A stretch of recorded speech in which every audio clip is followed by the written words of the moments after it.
Hey guys, this is Eric Weingartner with Weingartner Racing. It's Saturday, so it's like your update video day where I tell what's going on in the shop. There's always some tech in here, and there will be in this one. And because I know it's very rare that my viewers actually watch this, I'm going to do you guys a solid. In this video, I'm going to tell you which intake did better, the AFR versus the Edelbrock Performer RPM dual plane manifolds on the 496. So if you watch this video somewhere in there, I'm going to tell you the numbers. So, give you something. Eventually, I'll do a longer form video on that, but since this is kind of an update one, I printed off the wrong comparisons. So I have the raw numbers, but I didn't do the overlays, don't have the right ones on it. So couldn't even make a video right now anyway because I don't have the right printout. I'd be comparing raw numbers like 549 to 559 and make the video suck. The overlays are much better to look at. Anyway, so what's been going on? Well, I didn't get the dyno test this week, which I know my viewers are like, I thought you guys were going to dyno test that small block Chevy and big block Chevy. Well, the dyno session got canceled. We're going to try again this week. We'll see if that goes as plans. We'll see. And we'll get to see the small block Chevy and the big block Chevy that DZ Performance, Nick is doing. I'm going up to Kansas to do that there. As far as the small block, you're probably wondering, hey, we're out of October now. How come you didn't get that small block with the cast iron heads didn't get done? Well, I got one head almost done. The other head is not. It's close, but regardless, that's a Nick's short block, so it's his 383, and he's still waiting to finish these engines, and we're getting ready to dyno, so can't do that either. So until those are done, can't get to that. Eventually, that will happen. So why am I showing you this, though? This is my 477 big block Chevy. Now, this is a completely different deal, and I look forward to doing a video to show you this. This is the one that was used in the Engine Masters Challenge that I competed with in 2014. It's a very, very different, unique build. And it's not like what most of you are thinking. Most of you have a different idea what you think when the 477 that someone just put like a 396 crank in it. And no, this is different. Or you think of 477, you thought it's 454 and you really bored it over. And no, this is a dark little M box. Sorry, not big M block, but this is a 4.5 bore. And these are custom CP pistons. And what these are is this is a Cali's Dragon Slayer crank that they no longer make.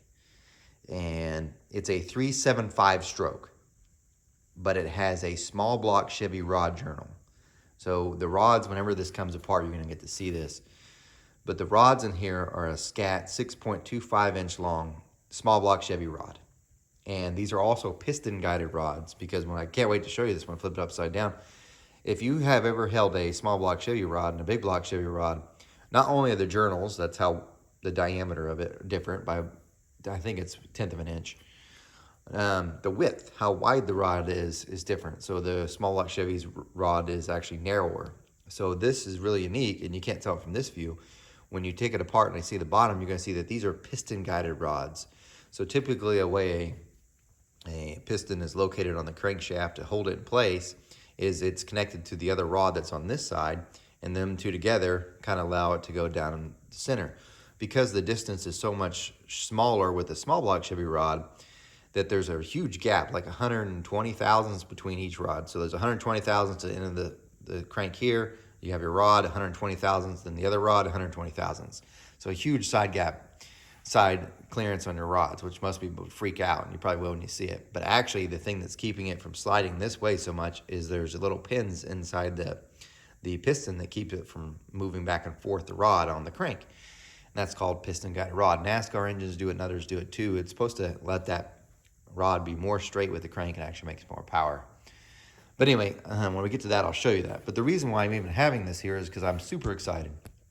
Because one of the things I'd mentioned in my previous video is I'm going to take the camshaft out of this, and we're going to try it in Nick's 496 with the ProMax 317 heads, because this was the one camshaft in here I'm going to show you in a second. It's a solid roller camshaft, and I think it's going to do really, really well in Nick's engine. We might make considerable more power than what he thought. But what made me most pumped up about this is because this engine is not staying in an NA form. Racetech sent me pistons, and this is getting a 1071 supercharger, and it's getting rebuilt. And I was going to drive it up to Nye's engine in Indiana and have it rebuilt because it needed a dual keyway because it's going to have a 1071 blower on it.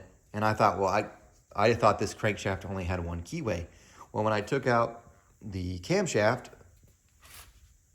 it has dual keyways. So to make things life easier, I'm just going to take this to Dunsworth and have him build it, just because it's closer. Nothing against Nyes, but something about a 12-hour or 8-hour drive and an 8-hour back. But I'd love to have him do it again. But anyway, so I'm going to have Dunsworth rebuild this because I've got the rods, I've got the pistons. I don't have the camshaft. I think I'm going to order that on Monday.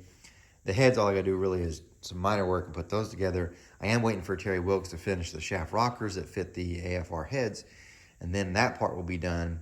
And then this thing can pretty much go together because I've got the lifters, because I'm going to solid roller lifters with these are 904 lifters. I don't even know if the lifters, nope, these are 904 bores. But we had to run hydraulic rollers for the rules. So I got the solid rollers now. Obviously, they're going in. I'm not doing stupid stuff like that anymore. And this thing will get put back together, get on the dyno, and hopefully make some pretty good steam. So we'll see. I'm curious if Gary's Dunsworth Machines dyno could handle the amount of power that this will make. Because I don't know what his dyno is rated to. It's a 902. I think he said it's 1500. And I would imagine we're getting pretty close to that, although I probably won't get too crazy. 1500, 1400 really is about all that I kind of need this to make anyway. It's about what the engine that's in the Camaro now with all of the nitrous on, at least that kit will supply. It's about what that would make. So I just want to try it with a blower. But anyway, I do need to get a different pan. I have rules at the time said you had to have a stock pan. And well, you had to have a pan that didn't extend past the rails. And I want to run the same pan that's on the Camaro now, which is a Moroso billet aluminum one that's got the kickouts. That's like a $800 pan. I need to change the pump too, put a billet deal in there. But anyway, that's got to get changed, but I wanted to show you that. That's why, only reason why I even spotted this is because I pulled out the camshaft.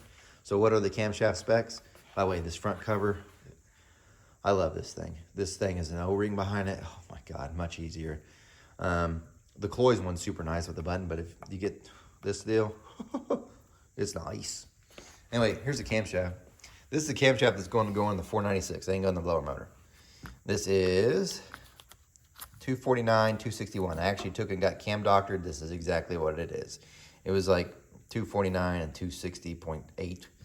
So the same, but it's a 107 LSA. If you look at the lift, and we will be running a 17 rocker, so this is actually the exact lift. 0.776 and 734. By the way, when the heads go back together, I am reusing the springs that were on the heads, which if you watch a way old video is like how long can springs hold their pressure. They were on the heads for like 8 years. And I'm just going to throw them back on there because they still tested pretty good. And I know they're probably going to give up some of that steam as they heat up. But we're only going to make probably 4 or 5 dyno pulls. But I want to show you something else I'm doing with that too.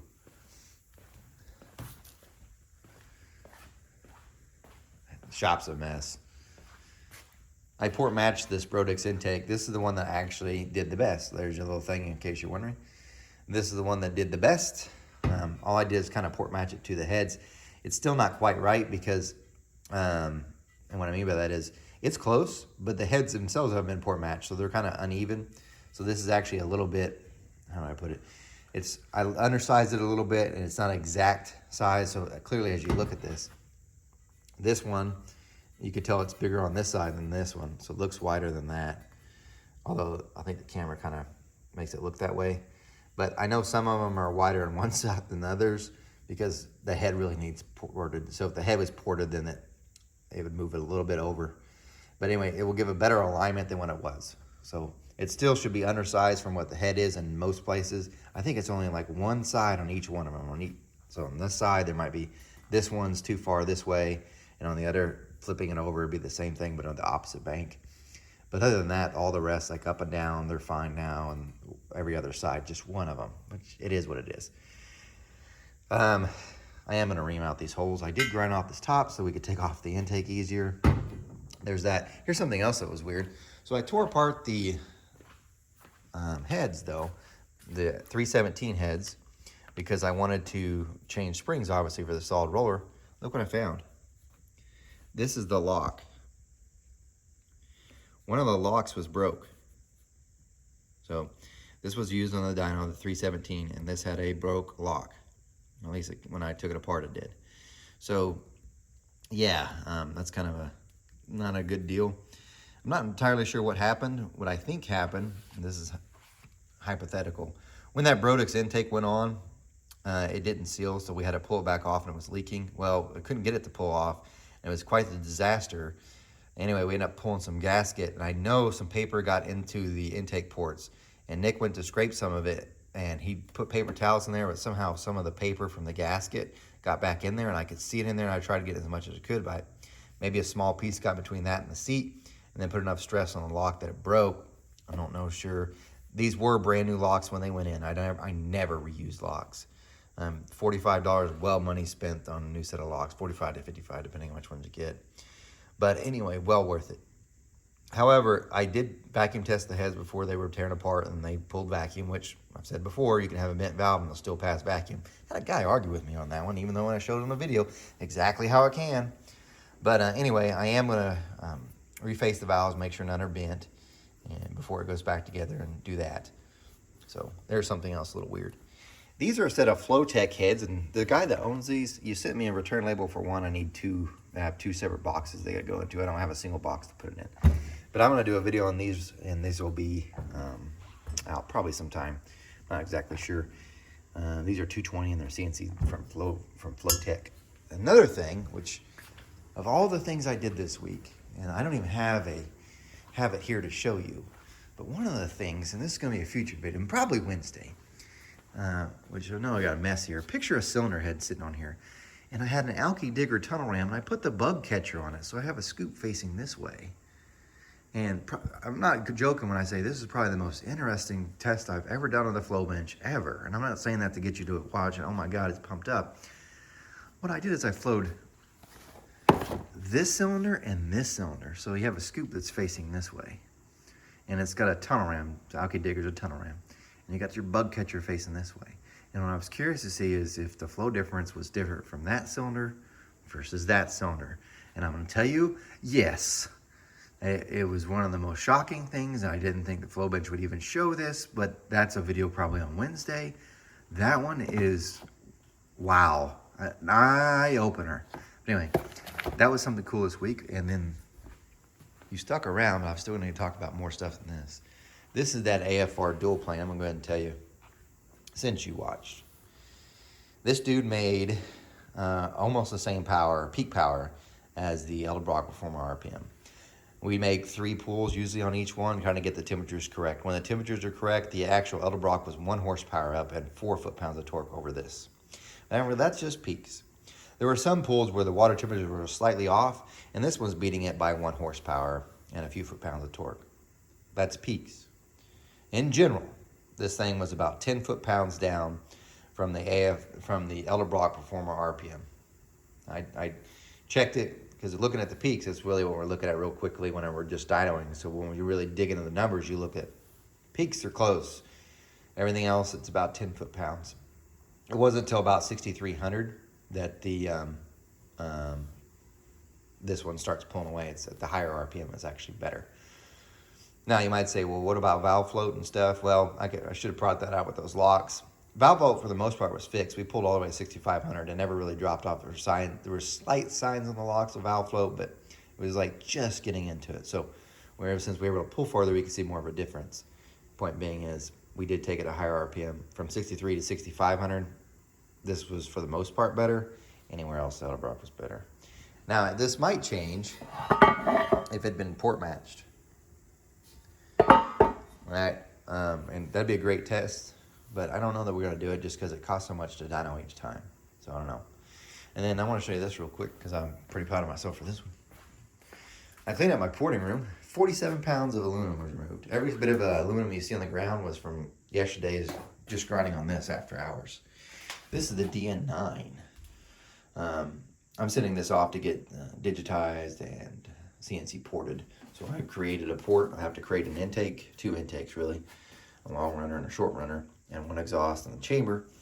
I have this one done now, but I'd float it when it wasn't even close to done, pretty much from what you saw in the last video. It went 580 at peak, and the chambers aren't even close. It's got this elbow ledge right here, which you can kind of see. I just don't have a valve even to blend that out, so I got to order another valve with no margin so I can grind that, get the chamber right. But yeah, 580 for the most part. It was like 510 at 7. I mean, and that's with this huge ledge being in the way. So I'm looking forward to see what this thing does all finished. This port's actually as good as it's going to get. I'm almost done with the exhaust port. Let me kind of tip that up. That's how it starts. It's kind of how it is. It's not, I say almost, it's still a ways away. But that is back down. I've tried to get it as best as I can before it sends it off so that they're not trying to fix things in the computer, but you can kind of see it right there where my finger is. It's not as rounded. It's got a little point there right here from where you're grinding here and here, and it doesn't really match, so I need to make that better. And then I've started grinding on this, but this is such a long way from being done. But this one's really cool. I'm super looking forward to that. But anyway, this thing I'm going to end up, I mean, these heads are obviously for myself, but hopefully I'll sell at least one set, but so maybe I can recoup the money from the digitizing and CNC porting. But just to give you an idea, these are probably going to go for $5,000 bare ported, which is, you're like, wow, that's not a bad deal. You got to think, man, you got to use titanium valve on intake and exhaust almost because they're so heavy. So you're looking at $3,600 about for just the valves, and then you still probably got another $1,000 in valve in the springs and retainers. So when all's said and done, you're almost $9,500 into a set of heads, and the shaft rockers are $3,650. So yeah, it's pretty expensive. But this was, I want 3 engines in case you're wondering why. I got my nitrous motor that's in the engine now that I haven't even tested yet, or in the Camaro now. Got the blower motor, and then I'm gonna have this motor. All of them should make about the same in a blower nitrous, something I could play with. This one I really, really would like to put a 5-speed Liberty behind, because I've always wanted that, and that was kind of for the goal for that. And I keep the power glide for this with the nitrous and blower cars, so whenever I different race, I can just switch to that combination.